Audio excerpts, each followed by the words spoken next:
আপনি কি জানেন, শুধু শক্তি দিয়ে নয়, বুদ্ধি দিয়েও শ্রেষ্ঠ হওয়া যায়? এই গল্পটি আপনাকে সেই শিক্ষাই দেবে। আফ্রিকার বিশাল তৃণভূমিতে কিবু নামের এক কচি সিংহ বাস করত। অন্যান্য সিংহ শিকার আর লড়াইয়ের অনুশীলন করলেও কিবু সহিংসতা পছন্দ করত না। সে চুপচাপ দূর থেকে সব কিছু লক্ষ্য করত, প্রকৃতির প্রতিটি সূক্ষ্ম কৌশল শিখছিল। সবাই তাকে দুর্বল ভাবলেও সে আসলে ভবিষ্যতের নেতা হওয়ার প্রস্তুতি নিচ্ছিল। একদিন সব সিংহ শিকার করতে ব্যর্থ হলে কিবু এগিয়ে এলো। সে শব্দ ছাড়া ধীরে ধীরে শিকার কাছে আসার অপেক্ষা করল, বাতাসের গতিপথ বুঝে।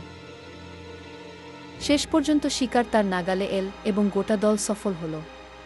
সেদিন সবাই বুঝল, প্রকৃত নেতৃত্ব শুধু গর্জনে নয়, বুদ্ধি ও কৌশলেই প্রকাশ পায়। মনে রাখবেন, শিশু থেকে তরুণ নেতৃত্ব পর্যন্ত সবার জন্য এই শিক্ষা জরুরি। আপনার ভেতরের বুদ্ধি ও কৌশলকে কাজে লাগান। এই গল্পটি কেমন লাগলো কমেন্ট করে জানান এবং অন্যদের সাথে শেয়ার করুন।